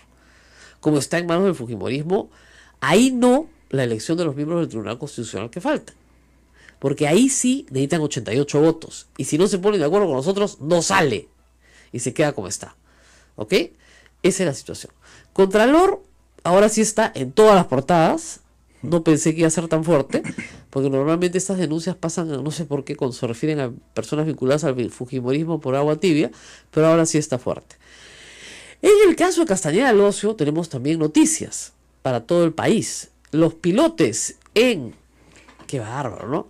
Hizo una pasarela, una alamedita para no malograr el surf, ¿no es cierto? Después puso unas luces gigantescas para hacer surf de noche. La Marina de Guerra las apagó porque dijo que no había pedido permiso a la Marina, lo cual es cierto, porque el mar es de jurisdicción de la Marina de Guerra del Perú. Muy bien. No sé si hasta ahora han arreglado el problema o no. Pero ¿qué va a la pasarela? Los pilotos ya están en el aire. ¿Por qué? Porque están mal hechos. Pues fíjense, el mar recobra lo suyo, ¿ya? Y si uno hace mal las cosas, el mar se lo lleva. Eso lo sabe hasta el más humilde pescador, que pone su bote bien lejos, ¿no es cierto?, de la orilla para que no se lo lleve el mar. Entonces, ¿qué ha hecho el alcalde? Gastar plata por gusto, porque reparar eso, porque va a haber que repararlo ya, porque si no se cae, va a costar un montón de plata. Como va a costar un montón de plata arreglar el hueco que veo todos los días cuando paso por el bypass, tremendo hueco ahí. Como debe estar costando plata reforzar los cimientos del puente Rayitos de Sol. Por donde pasas por supuesto. Tú pasas no, por ahí. Ya no paso por ahí. Prefiero ese puente de hace 100 y tantos años, el puente Trujillo. Sí, dándote por el Trujillo nomás. Sí, más gordito, más seguro. Mira, un puente de 400 años es más seguro que el otro. Sí. Yo, cuando paso por el carro y veo a la gente pasar, tiembla un poco el puente. Tiembla demasiado. Es una gelatina. No es mi impresión. No, tiembla. Ya. Es literal. Ya. O sea, que si no se cae y se desploma, ese se desploma con gente, ¿ah? Sí. Ay, Diosito, ¿por qué estamos pagando, señor? Hay que preguntarle a Santa Rosita que está atrás. ¿Qué estamos pagando? Lo cierto es que tenemos también un ejecutivo casi detenido, ¿no? Porque no tiene iniciativa ahorita. Y ya anunció el lunes Alcorta que la próxima víctima es... Oye, no han terminado ni siquiera de interpelar a Sombrío y van a interpelar a la ministra García. Que le tienen un hambre, no sé por qué, educación, salud, interior. Lo que a mí me preocupa es la franqueza con lo que lo dice y las expresiones que usa, ¿no? La próxima interpelación es a la ministra García. Ya está, una agenda, una lista ya tipificada. La tienen lista, todo, para ir votando. Es que de verdad, si el presidente no hace nada... Miren, ayer se cumplió un año de el segundo debate presidencial. Y volví a recordar las palabras finales del debate, que de verdad que emocionan, ¿ah? Emocionan porque lo que dijo el presidente yo creo que fue fundamental para hacerlo ganar. Es decir, hay que apostar por la libertad y no por el autoritarismo y no por el abuso. Eso fue lo que dijo. ¿Tú te acuerdas lo que dijo? Lindo fue. ¿Cuál? Lo de... ¿Tú no has cambiado pelona? ¿Tú no has cambiado Esa pelona? Es una frase que ha quedado en historia. Claro, pero es solamente el pedacito, ¿no es cierto? Bueno, también hay otra exclusiva que tenemos que comentar, es que va a salir en unas horas, todavía no ha salido, la entrevista exclusiva con Joseph Maiman que tiene Gustavo Gorriti. Agárrate, Catalina. Joseph Maiman ha estado sumamente enfermo, al borde de la muerte. Casi que ha resucitado. Es un hombre que está en este momento quebrado, en muy mala situación económica, y que tiene mucho que decir sobre Alejandro Toledo. Y yo creo que Gorriti ha logrado, sacarle la información pertinente sobre el caso y su involucramiento en este asunto. Así que hay que esperar unas horas. Yo estoy acá retuiteándolo también. Hay que esperar unas horas porque va a salir la entrevista con Maiman y creo que ahí sí se acabó la defensa de Toledo. Ahora, obviamente el señor Maiman se está defendiendo y hay que escucharlo, ¿no? Pero estoy buscando ahorita lo que dijo el presidente Kuczynski hace exactamente un año. Que no es nada del otro mundo, es decirle a la gente, miren, lo que vamos a hacer es pelear por la libertad. Eso es lo que vamos a hacer. No vamos a pelear por otra cosa. Y yo no me arrepiento de haber participado en nada, en ese debate. ¿Podemos escuchar un minuto? Lo tengo acá. A ver. ¿Tú crees que con el micrófono lo logre poner? Tenemos una conexión directa, a ver. A ver. Puedes soltar. A ver, lo suelto desde acá. Ahí está. Dale aquí, clic. Es lo único que funciona. Los regímenes dictatoriales no funcionan. No más Grupo Colina, no más esterilizaciones forzosas. Tenemos que cerrar el camino a candidatos que tienen corrupción, que no son transparentes. Eso es fundamental. ¿Qué ha pasado en estos últimos días? Lo hemos visto con el señor Joaquín Ramírez y el señor José Klimper. Eso no es un buen augurio para un gobierno de la señora. ¿Cómo has cambiado, pelona?, me dijo. Bueno, yo le diría que tú no has cambiado, pelona, eres la misma.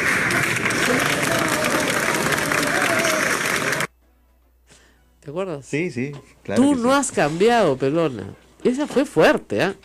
Y no ha cambiado, pues. Esa es una de las cosas que más impactó hace exactamente un año. Tú no has cambiado y no va a cambiar. Entonces, ni el Contralor renuncia, ni el Congreso lo destituye. Tú no has cambiado, pelona. ¿No? Más funcional al fujimorismo no puede ser. Eso lo puse yo el domingo y siempre le supieron todo. Siempre se lo supieron. Porque la denuncia fue presentada en agosto. O sea, ¿te das cuenta? Entonces es absolutamente funcional. El presidente tiene que regresar al discurso de hace un año.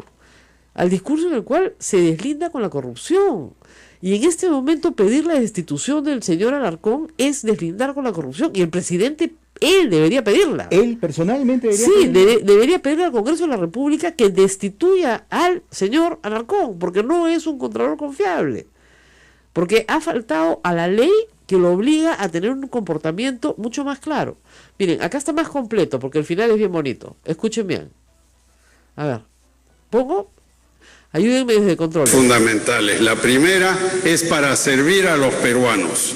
Quiero dejar un país próspero, donde se elimina la desigualdad, donde las pequeñas empresas y todos tienen trabajo. Tengo otra razón. Quiero defender la democracia. Es lo único que funciona. Los regímenes dictatoriales no funcionan. No más Grupo Colina, no más esterilizaciones forzosas. Tenemos que cerrar el camino a candidatos que tienen corrupción, que no son transparentes. Eso es fundamental. ¿Qué ha pasado en estos últimos días? Lo hemos visto con el señor Joaquín Ramírez y el señor José Klimper. Eso no es un buen augurio para un gobierno de la señora. ¿Cómo has cambiado, pelona?, me dijo. Bueno, yo le diría que tú no has cambiado, pelona, eres la misma. Silencio, por favor. Rogamos al público. Yo creo en la libertad. Estoy convencido que ahora esta libertad está en grave riesgo en el Perú. Por eso yo quiero hacer un llamado a todos los peruanos de cualquier convicción política para defender la libertad y cerrarle el paso con nuestros votos al retorno de la dictadura, la corrupción y la mentira. Es ahora o nunca, ciudadanos, hasta la última mesa, hasta el último voto. ¡Viva el Perú! Era emocionante, ¿ah? Pero ese era el mensaje. Vamos a defender la libertad del abuso de poder, de la dictadura, de la corrupción. Y yo quiero ver a ese presidente que nos prometió eso. Porque tiene que estar ahí, tiene que estar abanderado justamente de la causa de la lucha contra la corrupción. Y lo que tenemos en este momento es un contralor que tiene una acusación severísima y que no quiere renunciar. Y que el mismo presidente debería pedir su renuncia, en recuerdo de la promesa que hizo en campaña.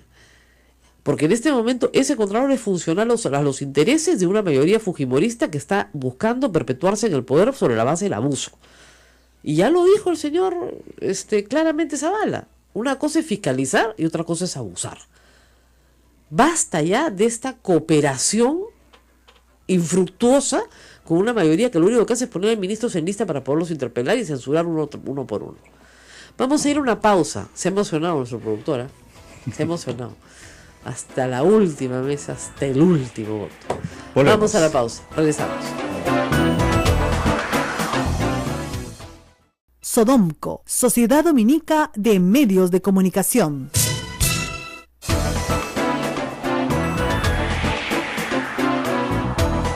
Esto es A Pensar Más con Rosa María Palacios en las emisoras de la Sociedad Dominica de Medios de Comunicación, integrada por Radio Santa Rosa en Lima, Radio Santo Domingo Chimbote, Radio San Martín Arequipa, Radio Veritas RTV Cusco y también con nuestras emisoras hermanas Radio Cepagua Ucayali, Radio Quillabamba La Convención y Radio Madre de Dios en Puerto Maldonado. Recuerden que tenemos un canal en YouTube, Sodomco, donde se encuentran todos los programas de A Pensar Más y también las actividades que realizan la Orden Dominica en el Perú. Rosa María salió como pan caliente, ya está. Ya está, la primicia exclusiva de IDL Reporteros, que nos está acostumbrando cada semana a tener algo nuevo.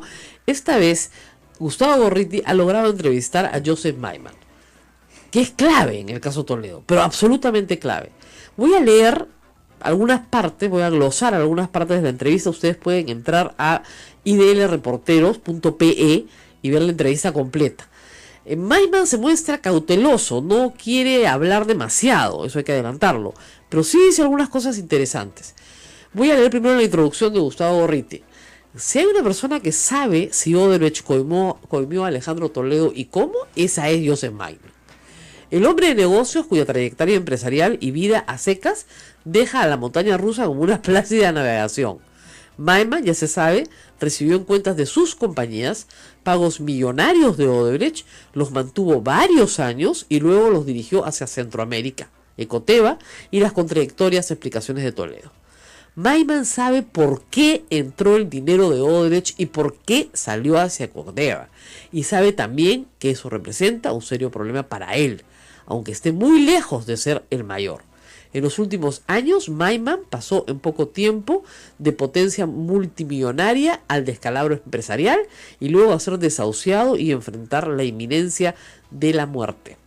Hay quienes son duros de matar y hay quienes son duros de morir. El año pasado, un Maiman casi irreconocible por la extrema pérdida de peso recibió un hígado en trasplante en Francia. Sus posibilidades de sobrevivir durante el medio mes que permaneció en coma eran escasas.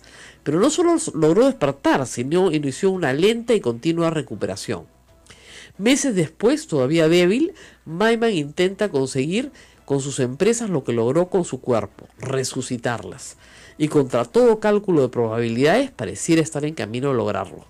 De 4 arbitrajes contra el gobierno de Egipto por la nacionalización de su gasoducto, Maiman y sus socios llevan ganados 3. La victoria en el cuarto supondría una indemnización millonaria que sacaría a Maiman del coma empresarial. En medio de esta doble resurrección precaria todavía y vulnerable, donde hasta un resfrío es una amenaza existencial, el caso Odebrecht-Ecoteva se ha hecho una pesadilla para Maiman. La prisión preventiva dictada contra él, junto con Toledo, Elian Carr y Abraham Danon, en abril pasado, lo afecta, por ejemplo, en el arbitraje contra Egipto, y está en su capacidad de visitar a sus médicos en Francia. En las últimas semanas, escuché de conocidos comunes que la relación de Maiman con Toledo se había roto amargamente, que Maiman examinaba la posibilidad. La Sociedad Dominica de Medios de Comunicación, Sodomco, presenta A Pensar Más con Rosa María Palacios.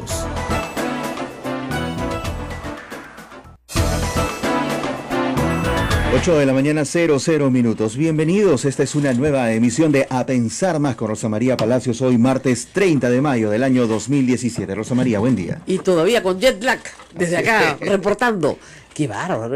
Ese es un fenómeno muy extraño, estudiado, que establece que cuando una persona cambia de uso horario tan dramáticamente, yo estaba en un uso horario 13 horas adelantado al que tenemos acá, tu capacidad de regresar a tu uso horario normal es de 1 hora por día.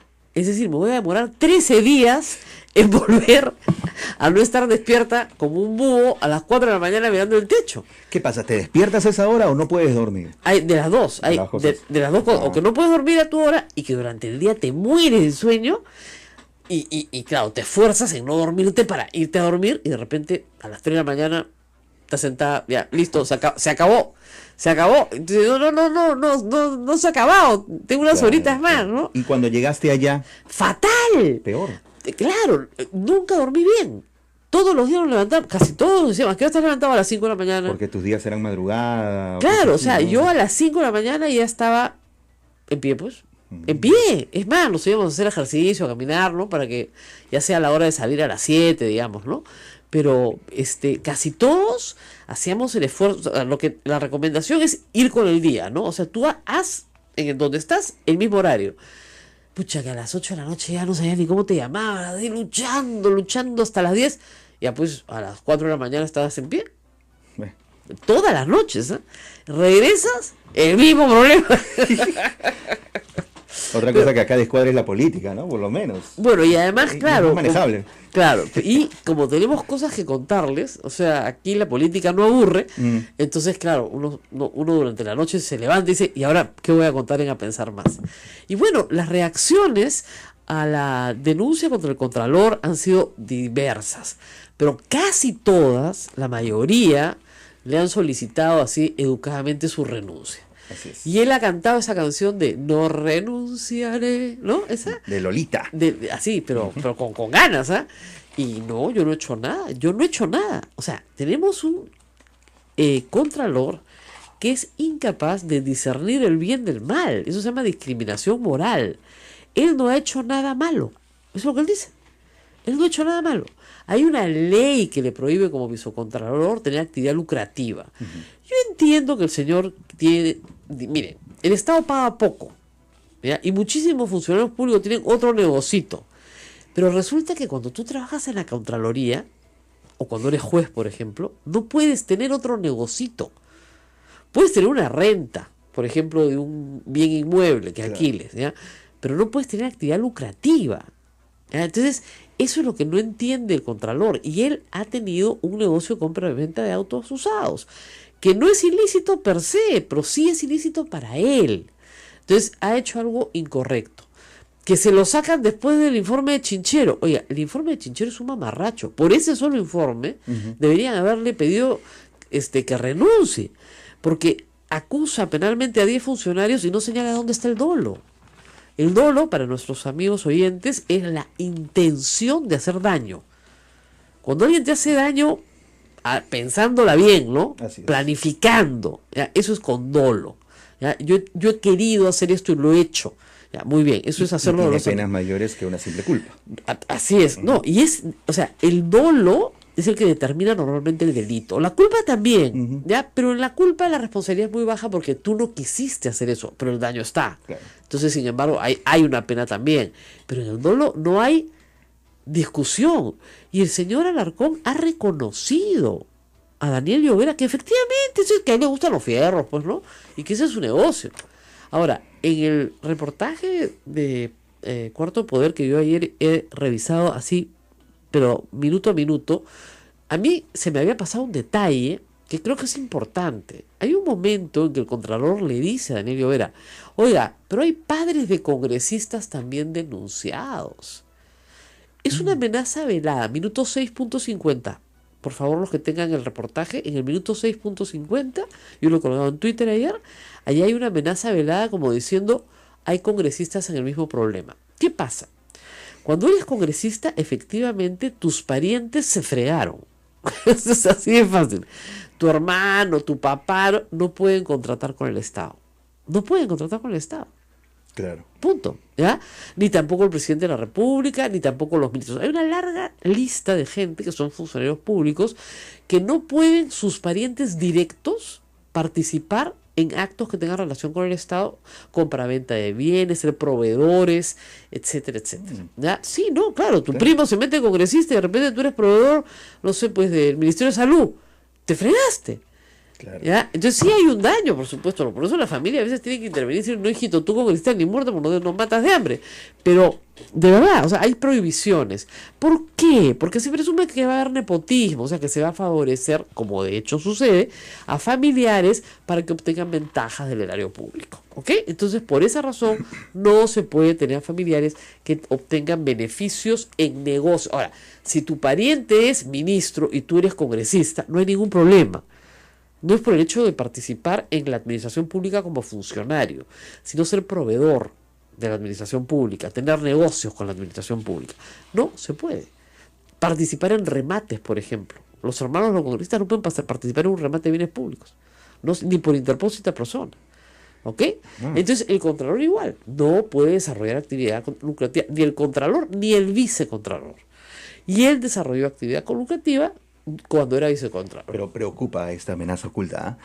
Sí, está veladita. Parchando algo ahí. Ahora, va a venir ahora Daniel Llovera, porque quiero que me cuente bien detalladito, porque fíjense, son 90 carros, de los 90 carros lo que se prueba es que hay una actividad lucrativa. Claro. Ahora, son 13 carros desde el momento en que es Vicecontralor. Basta con uno, ¿eh?, para probar la actividad lucrativa. Ahora, durante esos 13 carros, lo que no me queda claro si son 13 carros a nombre del Contralor o a nombre de sus hijos. Y eso es lo que vamos a conversar ahora. Ahora, es evidente que él reconoce que él pone el dinero para que sus hijos hagan el negocio. O sea, es un negocio de él. Entonces, evidentemente hay una responsabilidad. Si el Contralor no es capaz de discernir el bien del mal, ¿no es cierto?, lo correcto o lo incorrecto, entonces tenemos un problema. El único que ha salido en su defensa ha sido el congresista Galarreta, que ha dicho, no, acá hay que hacer un procedimiento, se denuncia con pruebas, lo cual me parece a mí anunciar el desenlace de esta materia, que será como lo de Serpar con Castañeda. Aquí no pasa nada. Es decir, el Contralor no renuncia, el Congreso no lo destituye. Fiscalía le abre una investigación, sí, porque se la puede abrir a cualquiera, de oficio. Pero las historias que él explicó, hubo un alejamiento. Y no he hablado con él, por lo menos desde que empezó este asunto. El contacto se cortó después de que viajé para testificar la primera vez y se fue alejando. Hoy día no tenemos relación alguna. Es una amistad de 50 años que se cortó. Este va a colaborar de todas maneras, pues ni siquiera es su amigo. O sea, no hay nada. Y eso comprende también a Avi Danón, y él responde: no me siento ni en capacidad ni en obligación con Avi Danón. Él es un hombre mayor, él decidirá qué quiere hacer. El hecho es que hay gente que trabajaba conmigo, que no es el caso de él, que estuvo en la supuesta reunión de Brasil, que no fue como la describe Barata en absoluto. Esa gente tendría que estar incluida en un acuerdo de inmunidad. Yo no dejo soldados heridos. Fuerte, ¿eh? Tengo preguntas todavía pendientes. Tú dime si puedes contestar o no. Primera, ¿cómo puedes demostrar que la negociación del soborno con Odebrecht fue en representación de Toledo? Respuesta, lo que yo no quiero es que mi testimonio salga antes de que se pacte. Eso es lo que me estás pidiendo. Puedo contestar que mi versión y mi respuesta serán cuando dé el testimonio. ¿Puedes demostrar que el dinero de Odebrecht depositó en tus cuentas terminó en manos de Toledo? Contestaré esa pregunta en su debido momento. Es decir, será parte de mi testimonio. Si hay que demostrarlo, si hay que decir, lo diré. ¿Cuánto tiempo estuvo el dinero en las cuentas de tu empresa? Esta es una respuesta muy interesante. Te puedo contestar de otra manera. Años estuvo el dinero inmovilizado. ¡Plop! Ahí está. ¿Cuánto tiempo años estuvo? O sea, sí, o sea, está reconociendo que estuvo. Y que era el dinero, claro. Años estuvo el dinero inmovilizado. ¿Quién cobró los intereses en ese tiempo? Le pregunta Gustavo. Los intereses, a lo que sé, entraron a las cuentas de dichas compañías. Todo eso explicaré en el testimonio. ¿Vas a poder explicar a los fiscales cómo y cuándo transferiste el dinero a cuentas vinculadas con Toledo? Nuevamente, yo puedo demostrar cuándo y cómo transferí dinero a Costa Rica. Punto. Ya pues. O sea, si necesitaba algo el, digamos, juez federal en California, le podía mandar esta entrevista el señor fiscal Hamilton Castro. ¡Qué bárbara! A ver, dice, ¿vas a poder demostrar que lo que transferiste a Costa Rica corresponde a lo que pagó Odebrecht? Respuesta, las cifras que he escuchado que se atribuyen a supuestos pagos de Odebrecht no tienen nada que ver con la realidad. Cualquier cifra es buena para ellos, no daré detalles ahora. Le preguntan, ¿cuál es la cifra más cercana con la realidad? La que sucedió, sobre la que daré explicaciones del caso. ¿Vas a poder contarle a los fiscales si Avi Danón recibió comisiones o pagos directos por las transferencias y los intereses? No comment, responde. ¿Vas a poder decir si vas a pagar una multa de restitución o vas a decir cómo piensas hacerlo? No tengo comentario. Ahí paro, porque tenemos que ir a una pausa. Ya llegó Daniel Llovera, la entrevista está buenísima. Y como reitero, hay partes donde simplemente el reconocimiento es pleno y lo que está buscando Maiman es una colaboración eficaz. Queda clarísimo después de esta exclusiva de IDL Reporteros nuevamente, la entrevista a Avi Danón. Vamos, perdón, a Avi Danón, no, a Joseph Maiman. Vamos a la pausa y regresamos con el reportero del momento, Daniel Llovera. Sodomco, Sociedad Dominica de Medios de Comunicación. 8:43, esto es A Pensar Más con Rosa María Palacios. Ya está en nuestros estudios el periodista Daniel Llovera. Y para redondear la entrevista, simplemente les pido que terminen de leerla.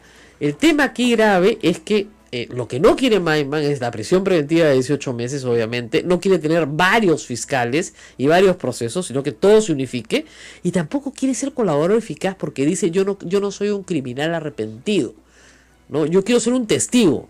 Lo cuento todo y me voy. ¿Qué es en el Perú lo que se llama un colaborador eficaz? Entonces tiene que pensarlo bien. Ahora, este hombre está muy enfermo, por lo que ha explicado Gustavo Maiman. Tiene 8 meses de operado y no creo que pueda viajar hasta el Perú. Por lo tanto, el interrogatorio, si se realiza, tendrá que hacerse en Israel, donde reside actualmente. Es muy interesante lo que ha conseguido Gustavo Gorriti, así que nuevamente felicitaciones por esta exclusiva que vamos a retuitear para que todo el mundo pueda leerla. En los estudios, el reportero del momento, Daniel Llovera, que reveló las contingencias del Contralor respecto a su negocio de los fierros. Gracias por estar con nosotros, Daniel. Al contrario. Hay algunas cosas en la entrevista que gracias al Contralor que hemos notado que creo que son bien importantes de destacar. Yo ayer lo puse. En el minuto 6.53 de los 13 minutos de la nota, él te dice, pero hay varios congresistas que sus papás también están en esto. ¿Tú ves qué quería decirte con eso? ¿Dio nombres? ¿Estaba amenazando? No, me parece que trataba de justificar lo que durante la entrevista yo estaba preguntando, yo estaba cuestionando, que es el hecho de que los familiares comprasen con el dinero del funcionario, ¿no es cierto?, bienes. Entonces en ese momento me pareció una justificación y yo le dije, pero si usted ve algo así, ahorita está sospechando de eso. O sea, entonces véalo al revés, claro, ¿no es cierto? Si vemos nosotros algo, usted mismo lo ve y sospecha, entonces ¿por qué no sospechar y dudar de lo que usted está diciendo? De lo que usted está haciendo? Todos lo hacemos. Exactamente. Ahora, entonces, claro, tú dices, esto puede haber sido un mensaje.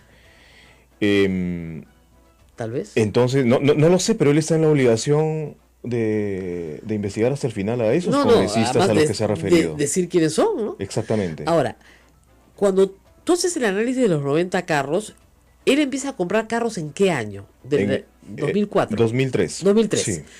Él es vicecontralor ¿en qué año? 2013. Entonces son 13 carros del 2013 hasta ahora. Hasta ahora. Entre el 2013 y ahora sí, son 9 carros comprados en ese periodo, entre el 2013 y el 2015. Ya. 2016, perdón, ya, en que él fue vicecontralor, son 3 años. Ahora, ¿esos carros fueron comprados en su nombre o en nombre de sus hijos? De la familia, del contralor y de los hijos. Y el contralor mismo compró a su nombre un carro. Sí, basta un carro para que esté comprometido. ¿Cuántos compró a su nombre? Son a su nombre 5 aproximadamente. Basta con eso. Basta con eso. Porque él no podía realizar actividad lucrativa y los compraba para venderlos. Así que si de esa lista hay 5 que se compraron a su nombre, y además que él no los declara en su declaración jurada de bienes, porque claro, son bienes para vender, pero en algún momento están dentro de su patrimonio, tendría que haberlos declarado, ¿no es cierto? Y la renta que le produce esos bienes también tiene que declararla. Él dice que no la declara porque eso es para el gasto corriente, para el diario, que vendió 90 carros y que ganaba pues $2,000 con cada carro. Bueno, son $180,000, pues no. Yo creo que para algo más que para el diario. Entonces, sí, bueno, claro, porque hace tremenda operación, ¿no? En algunos casos de importación y reparación de estos autos. Tú sabes que la aduana cuesta un montón de plata. Claro, es una inversión. Ingresar autos, exacto. El transporte, ¿no? Y entonces para ganar $1,500, $1,000 Ahora, consta en algún lugar, has logrado investigar en notaría las transferencias de estos automóviles a particulares. Tengo efectivamente la transferencia. Idea de acogerse a una colaboración eficaz. Supe que 2 fiscales enviados por el fiscal Hamilton Castro lo habían visitado en Israel para conversar sobre precisamente la colaboración eficaz. Así que decidí intentar entrevistar a Yusho, así que se dice Maiman. La comunicación clara y fluida fue por internet y duró más de 3 horas en 2 sesiones.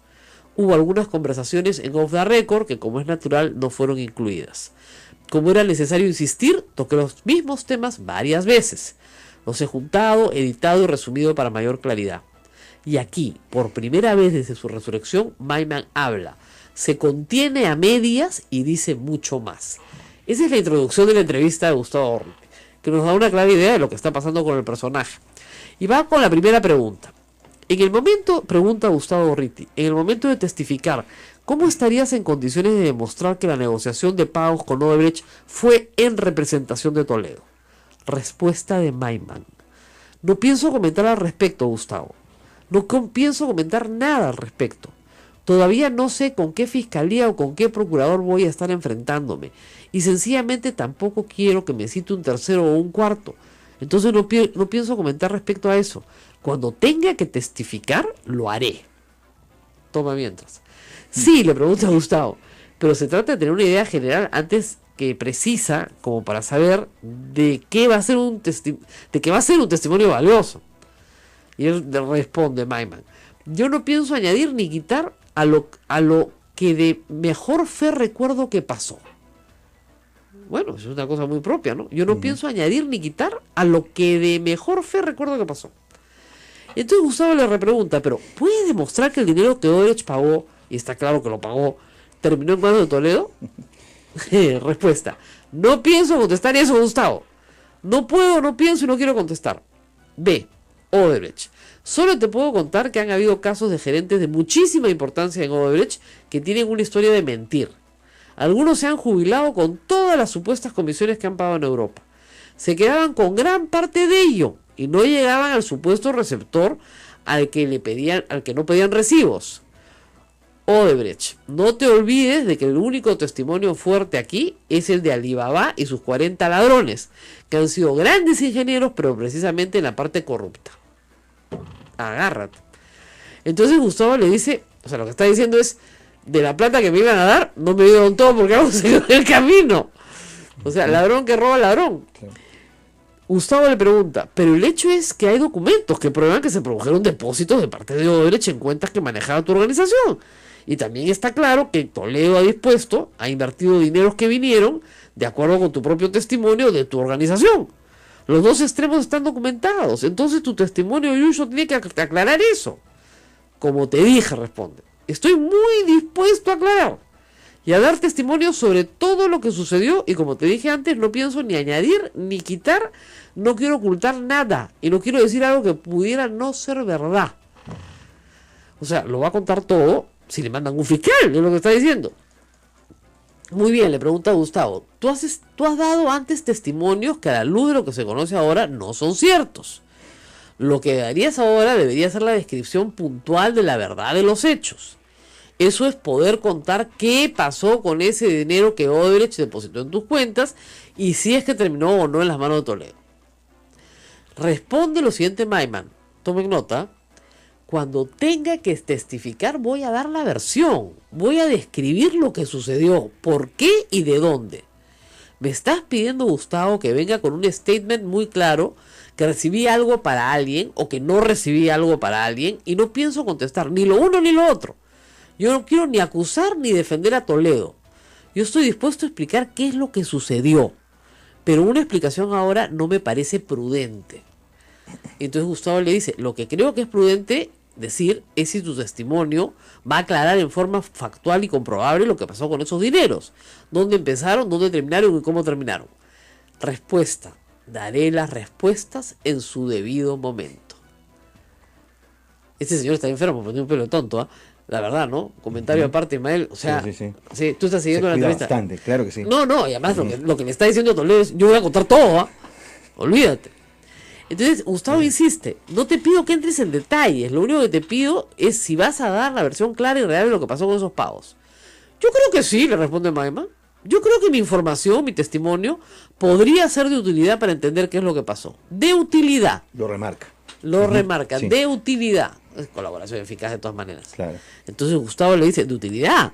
¿No crees que puede ser una demostración contundente y definitiva? Y él responde, ¿cuál es el grado de documentación que puede existir? Asume que hubo algún pecado. Es la descripción del pecado, no necesariamente el del nombre del pecador. Yo sí creo que mi testimonio va a ser valioso. Ahora, si la otra persona decide que no lo es, yo no puedo hacer nada. A ver, Gustavo lo lleva por todas las esquinas, ¿eh? Déjame darte un ejemplo. Si tú en testimonio dices que lo que se recibió de Odebrecht en tus cuentas fue un pago que ya estaba dirigido finalmente a Toledo, y después de un tiempo tú llevaste esa plata a Costa Rica y que das unas cuentas en Costa Rica, y que de unas cuentas en Costa Rica pasaba a otras en el mismo país, eso creo que sería un testimonio muy importante y central. Respuesta, te entiendo, sí, definitivamente. Tu testimonio, le pregunta, ¿sería sobre esas bases? ¿Estaría en relación con eso? Respuesta, piensa que mi testimonio sería en relación a todo, ¿ok? Entonces, insiste Gustavo, pero en todo momento, fíjate, nunca le niega haber recibido dinero de Odebrecht, ¿eh? Claro. Para Toledo, nunca se lo niega.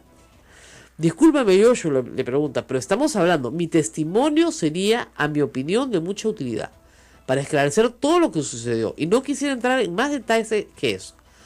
Hay una pregunta más larga y él contesta, con el tiempo la gente ve las cosas desde una perspectiva cambiante. Entonces dice, ¿tú estás dispuesto a pagar la multa una vez que hayas dado tu testimonio, una multa y una restitución?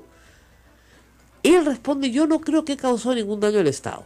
Yo no tuve nunca un cargo público. El que va a confesar tiene que sentir que ha pecado. Yo no siento que he pecado. Estoy dispuesto a cooperar, a decir todo lo que sucedió. Listo. Yo creo que Toledo está leyendo esta entrevista en Stanford, ¿no? Con parálisis facial en este momento. Yo no he causado ningún daño al Estado. Nunca tuve un cargo público. Claro. Eso está clarísimo. Claro. El que va a confesar tiene que sentir que ha pecado. Dice, yo no siento que he pecado. Está confesando. Claro. Bueno, este señor es judío, no entiende nada de la confesión. Justamente cuando uno se confiesa es porque ha pecado, ¿no? Qué interesante. Miren, es mucho más larga, pero hay preguntas muy puntuales. ¿Hubo pagos corruptos de Odebrecht a Toledo? No te voy a contestar eso, Gustavo. Entonces, le pregunta después una cosa interesante. ¿Cuál es tu relación actual con Toledo? ¿Son todavía amigos? ¿Se han alejado? ¿Peleado? Entonces él arranca con esta historia. Empecemos con la historia. Tenemos una relación de 50 años. Yo viajaba al Perú con cierta frecuencia, pero cuando él asume la presidencia llegaba tanto más. Venía por lo menos 2 veces por año, si no 3. ¿Por qué? Porque a mí me vacilaba ser amigo del rey. Te da casi todas las ventajas de la realeza sin las obligaciones ni los compromisos formales o de trabajo. Entonces era un vacilón. Habiendo dicho esto, después que surgen todos estos problemas y todas las variantes de la